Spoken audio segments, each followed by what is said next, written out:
It's definitely an honor to have you on the show, King.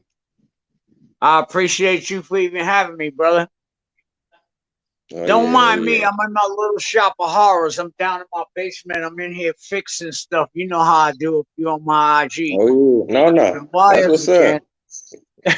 That's what's up. We got a legend in the building. Thanks everybody for tuning in. It's another episode of Taye Speaks. We definitely got a pioneer in this thing that we call hip hop. Somebody we all respect, we all love, known for being fly, smooth, lyrical. So without further ado, for the viewers who may not know who you are, let them know what your name is, King, and definitely let them know where you're from. My name is MC Shan. I'm an old school rapper. They call me an old head. But let me tell you something. That's a term of endearment when you get to my age. I'm from a place called Queensbridge.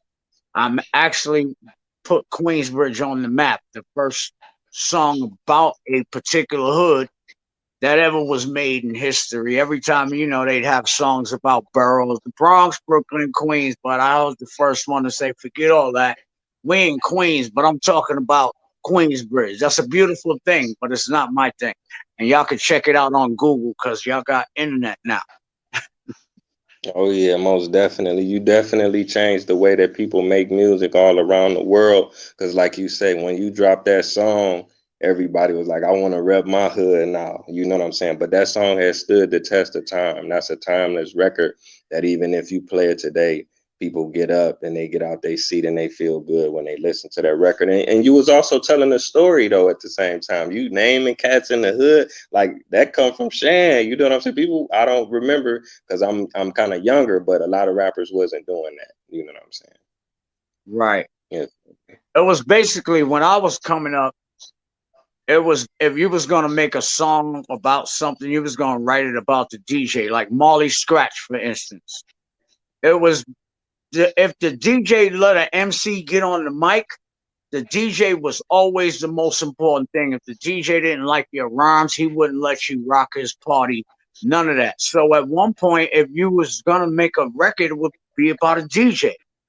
And then we just veered off and we started repping hoods and you know what I'm saying? But hip hop once upon a time, if the DJ, which is still and most important and integral part of what we do, because without the DJ, the music goes nowhere. Oh yeah, definitely. That's So how it all respect to the started. DJs all the time. Oh yeah, most definitely. When and how did you first get exposed to hip hop? Was it something you seen on TV? Was it something you heard playing in your house on the radio, or was it something that you seen just right outside, in your own community? See, unlike you young bucks that got introduced to it by the internet. See, back in the days when I was coming up, now remember, y'all want to talk about, I was lacing sandals with Jesus back then. This was Mm, that time in hip hop when hip hop was just becoming. So before all we had was the records that our mothers played on Sunday. We didn't have our own genre of music. There was none. You know what I'm saying? So it was like you either listen to your mother's music and then along came hip hop. That was the youth music. And so all of a sudden it was in the parks before it even got to records. The people you would see extension cords, people bringing extension cords so it could reach from the first floor window all the way to the river park, and they'd have mm. park jams. You know what I'm saying? That's the era I come from, where it's like the beginning. So I was just exposed to it. It was my music. That was it. It was now. It was said a hip hop. You hip it, the hip hop. You don't stop. The first record played on the radio. I was in that era. But Mm. before that, there was the Grandmaster Flashes, the Grandmaster Casses, you know what I'm saying, the Furious Four, the Fearless Four, Furious Fives, and they used to come to the Reese Center in Queensbridge. You would hear this, and I got exposed to the original Bronx hip hop, where it originated through them coming to the Reese Center, which was outside the back of my window. So when it came to hip hop, I had a blueprint already because I witnessed it, even if I wasn't from Uptown or the Bronx. Oh man, I know them park jams had to be phenomenal, man. Wow, thank you for sharing that. Truly appreciate that. Now, my next question is, when did you start to get involved? What inspired you, and when did you say, I'm gonna participate in this now? All right, when Roxanne Shante made that Roxanne, Roxanne, when she did that. Now, before that, we used to just rhyme on the benches. We had a little rhyme crew, me, Infinite, Jazzy Raw, R. Kim, and and Shante and myself. We used to rhyme all day off the top of our heads, honing our skills. So what was it like growing up in Queensbridge? Because if I'm not mistaken, was it like the largest housing projects in the world at one time, or in the country? It had, yeah, it's 96 buildings. It might still be. It was 96 buildings spread across 6 blocks. There was the Mm. 40th side, and then there was the 41st side. Three blocks on each. 1, 2, 3, 1, 2, 3. Now the funniest shit about Queensbridge is that you had 6 blocks that was a different community within itself.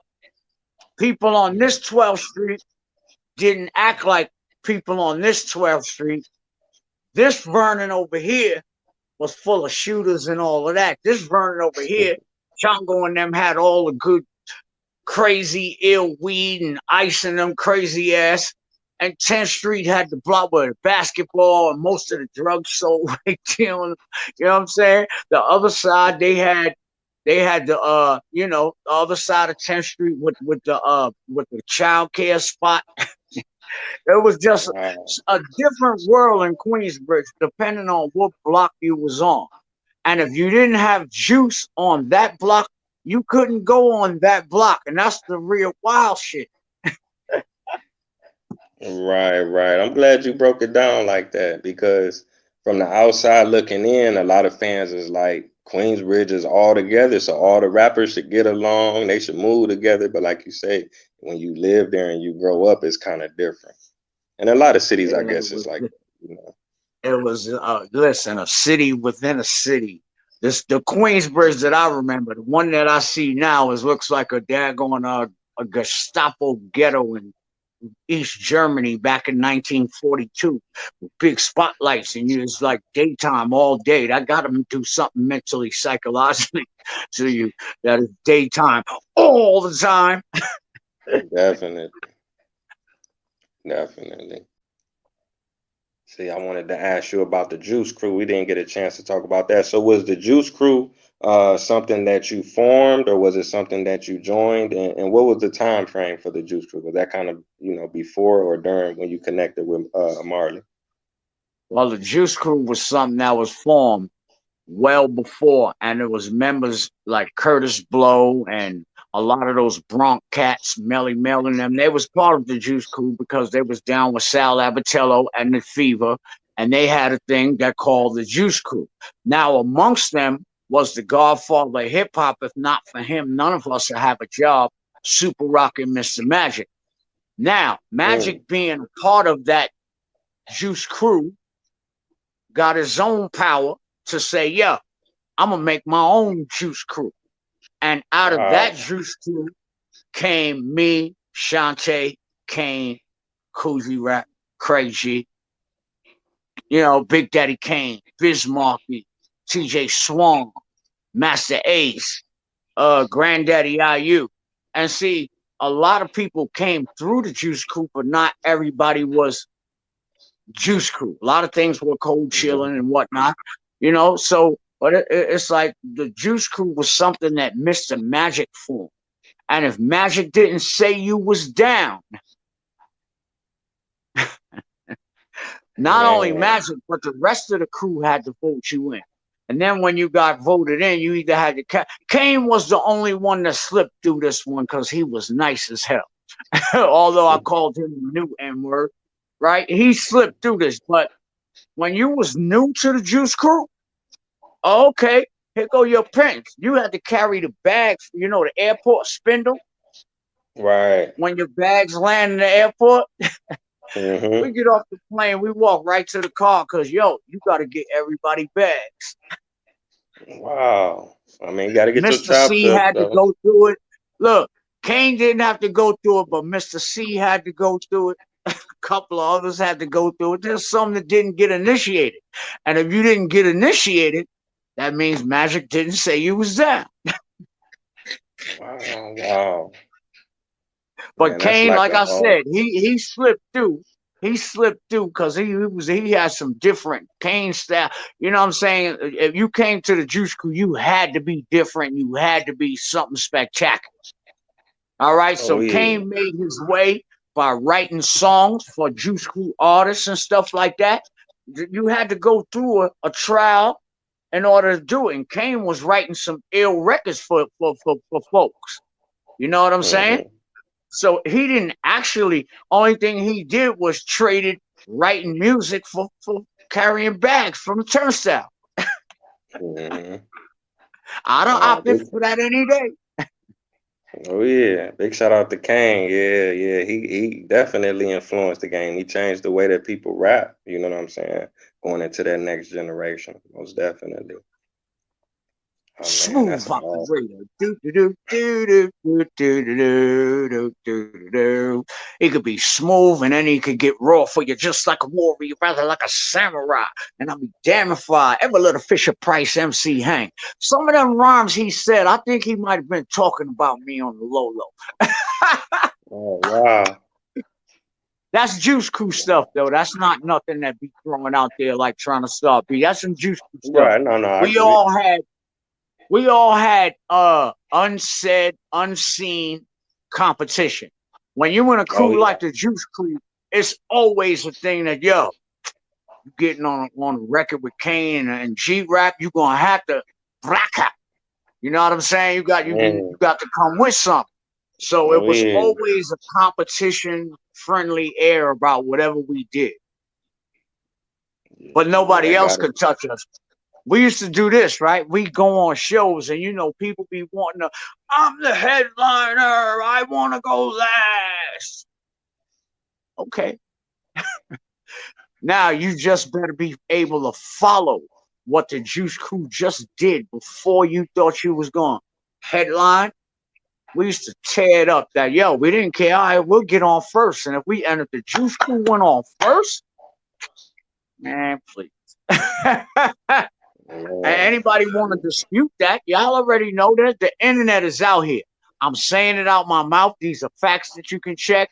And I'm not one to just exaggerate and just make things up because.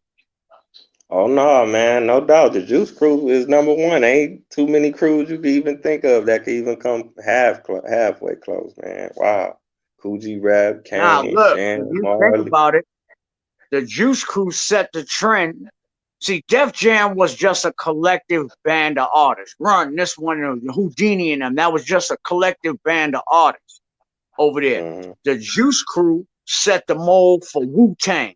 And whoever, you know what I'm Mm-hmm. saying? You got a crew of Yeah. ill rappers in there. But see, now what you don't understand, Genius, the one that rhymes with them, the Genius on Jizzle, yeah. Wu-Tang, was down with Cold Chillin' first on a single by himself. He was known as the Genius. And he was Wow, signed right. to a Cold Chillin' label, right? So Mm-hmm. Genius took that same mentality, him and RZA.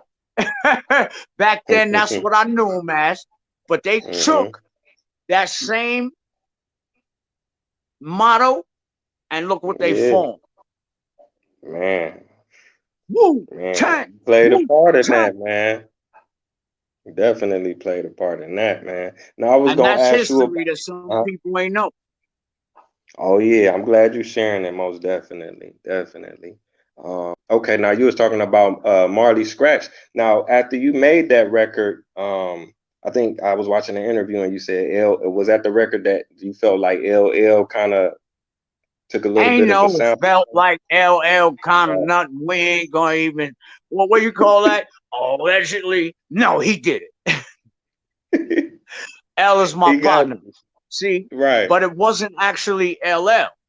it was Rick Rubin. But being young and it Wow. was the game of hip hop, the first thing you do is go after the rival. Okay, so what it was is Molly Scratch, boom, boom, boom, and you can go back and listen. Molly Scratch and Rock the Bells has the same beat. Now, back then, we were so original that we wouldn't steal each other's beats. We wouldn't take, if I said a rhyme close to yours, I'd change it. We were that original. That's why artists of my era, everybody sounds different. They do different stuff. And you can just keep going down the line and not find one that you can put and say, ooh, you know? And so Definitely. with that, it was just, man, this hip hop game is crazy as hell. You know what I mean? Right, right. So then you dropped the beat biter. You Right. could I talk dropped about the that beat record a biter little. on him Yeah. because here's how he got the beat. We was on a Jerry Freisen tour and we went to Ohio. And one day L said, yo, Shan, come listen to my new song. But we out here on the, you know what I'm saying? We doing the same thing. I was swole headed. He was swole headed. I listened to it, but I didn't pay it attention. But then when it's on the on the radio, rock the bell, boom, bang, bang. What? He stole my beat. You rock the bells, but you stole my beat. And that's what it was, you know? It Okay, was okay. like the same kind of situation with Chris. Now, when I did make that beat biter record and LL didn't respond to it, you never heard me say, "Oh, I killed L in a battle. He never responded." You can't say that. Never was one. You know what I mean? Well, for Right, 30 that's a years, good Chris been point. saying he crushed me. And it never was a battle. And before he go ahead and go do verses with Kane on the 17th of this month, I was calling that out for like 6 months to a year before that even happened. So I'm just putting that out there so that nobody says, well, once we get to the Chris situation with the Kane thing, we hear you fest. No, they didn't even ask me. Wow, wow. But if you But I think want about it, I've been putting to. it out there like 6 months before that. Like, well, see, now that it's back to having an audience, I can't mess with Chris with an audience. But when it was just streaming and you had to watch and listen to lyrics, you would have said, yo, Shan a superior lyricist. Because I could never touch Chris on stage. Not many rappers in this industry can touch Chris when it comes to Mm, stage. So I felt, yo, that'll give me like an even playing field. But when they start bringing back audiences and whatnot, he got to go against Kane because only him and Kane could even touch each other. So that's going to be a good one to watch on that level. Because they shouldn't yeah. even be battling on verses, but it is what it is. You know what I mean? Yeah, yeah, most definitely. I definitely look forward to that. So my next question is, do you feel like when KRS and Boogie Down Productions, when they responded to the bridge, did you feel like they had a legitimate reason for responding, or do you feel like they was just trying to get their name up? Legitimate reason or not, what people don't understand is that was the game of hip hop back then. If somebody didn't Mm, like what you said, it was a gladiator, verbal gladiator sport. It wasn't about homie says something about me, I'm gonna go punch him in the face. This gonna happen. right, You dig what I'm saying? Me and Chris had this battle definitely. going for 30 years, and we still both here to talk about it. We've been in the Exactly. same rooms with each other many, many times. Never ever came to blows because it's an industry, and this industry thrives off of negativity amongst us. We don't make the money, but they get the lion's share of whatever controversy is going on with us, and we made the best of it. You dig what I'm saying? Right, And right. I without mean, Chris making that record, we got to look at the paradox also. Now imagine if Chris didn't make. Yes, the bridge would have done what it did, right? It would have went right here, but not for the fact that Chris made that record. It bring Chris and my joint to a whole nother level that it may not have been, not if for each other. true indeed. True indeed. Yeah, it definitely has some effects, and even like going back into the next generation, like I was saying, I feel like when that battle happened, you know, the next generation, the Queensbridge rappers, that made them tougher and harder, and feeling like, you know, we coming out hard. Like when Nas had his thing with Ho, you know, he had like a chip on his shoulder, and he wasn't gonna let Jay get away with that takeover. So, you know, But Shan got that right there is just the natural character of real artists. If that yeah. fire's in your soul, if you ain't got to worry about, maybe you might not hit them this time, but then hopefully they'll make one back to you. So now you get the chance to come back and rat-ta-ta-ta. Why I never responded to Chris's record is because back then you needed a producer. A lot of y'all producing y'all stuff right in your bedroom, right at your laptop table. Back then you needed a producer. Not everybody was producers like they are now. Molly said, I don't like them and I don't want them getting no more fame off our name. I'm like, Molly, they're already famous. Right, I So feel you. that's Let me why at there him. wasn't no response after, you know what I'm saying? So I guess in his mind, he figured since I didn't come up with another one, but if you look at the logistics and how everything went in reality, that you can't even claim that because I'm still tugging at your shirt collar. Long Yeah. grass. Okay, okay. You got a chance to appear on the remix on the Queensbridge Finest compilation with Nas and Cormega and Nature and Prodigy. You know, I just want to say I think that you bred a generation of rappers because what you say Queensbridge is like 4 blocks. That's a high Six. concentration of talent. I would say 6. 6 blocks. Right, right. That's a high concentration of high powered lyricists, man. You know, guys like Tragedy. So I just want to give you your props, man. You instill something in them young dudes to make them the best of the best, especially Nas, his smoothness, his flyness. I would bet he get it a lot of that from you for sure, most definitely. But what was the experience of remaking that record decades later? You know, how did that process come about? They had to kidnap me to get me on that record. What? I wasn't going to do it because I wrote a rhyme that I was going to put on there, right?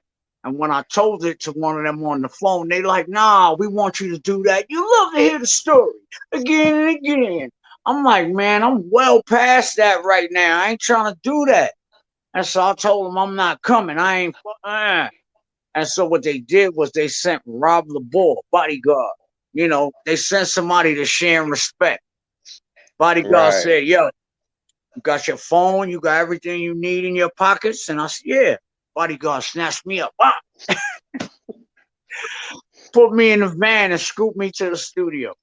Even when I got to the studio, I was being real defiant about it. But Cormega put it into perspective for me, like, yo, Shan, that's what started it all for us. We love that. And now you got all of this young collective of artists, and we on the record with you. That's what Right. we want. We want that Shan. We're forget about that new Shan you trying to give us. We don't want none of that. We want this one. So Cormega was really an integral part of me being on 2001 because I was being pig headed because I wanted to do what I want to do. And I ain't want to sell my soul, you know what I'm saying, just to be on the Yeah. record. You know what I mean? But, it is what it is. And I'm glad I was on it. Appreciated y'all. Yeah, yeah. I'm glad you shared that with me, Cormega. Man, he's a phenomenal lyricist, man. Wow, that's just amazing to be on the record with all them guys.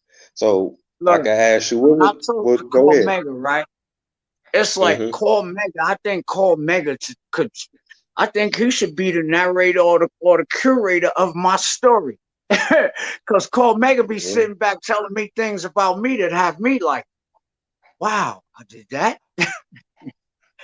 He has Yeah. a hip hop history about Queensbridge and just Shan that's phenomenal. You know what I'm saying? And that's what tripped me out. So it's like Cole Mega. I love Mega.